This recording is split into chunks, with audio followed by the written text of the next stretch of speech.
Thriller Bark serait bel et bien l'île d'Hesperia et je peux peut-être le prouver. Mais avant de vous le prouver, un grand merci aux 3 derniers abonnés, Ben, Chandler et Rasno.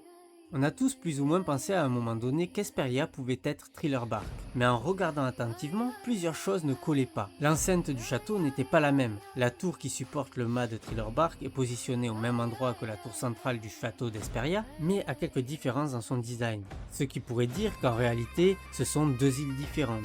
Mais je ne le pense pas. Brooke a dit devant la stèle dédiée aux Rumbar pirates, ici, sur notre terre patrie, peut-être ils pourront reposer en paix. Étrange. Mais ce chapitre 1185 nous donne peut-être une autre explication à comment Hesperia a pu devenir Thriller Bark. En effet, dans ce chapitre, Oda nous montre une brume toxique qui envahit l'île. Cette brume ne fait pas que rendre les gens malades, elle est corrosive, elle détruit l'île. Ainsi, on remarque que le dôme de la tour centrale du château s'effondre, que les tours du château se désagrègent, que les arbres meurent. On peut donc penser que l'île, après les événements auxquels on assiste actuellement, s'est retrouvée quasi détruite. Et c'est comme ça que Moria, en la découvrant, aurait reconstruit sur les bases de ce château d'Hesperia en ruine, son propre château. Mais ce n'est pas tout, il y a autre chose qui pourrait prouver que Thriller Bark serait Hesperia. Dans les jardins d'Hesperia, nous pouvons apercevoir une arche végétale, ainsi que des escaliers courbés. Et quand on regarde attentivement les jardins de Thriller Bark, nous voyons également une arche végétale très similaire, ainsi que des escaliers courbés à proximité. Voilà donc pourquoi je pense réellement que Thriller Bark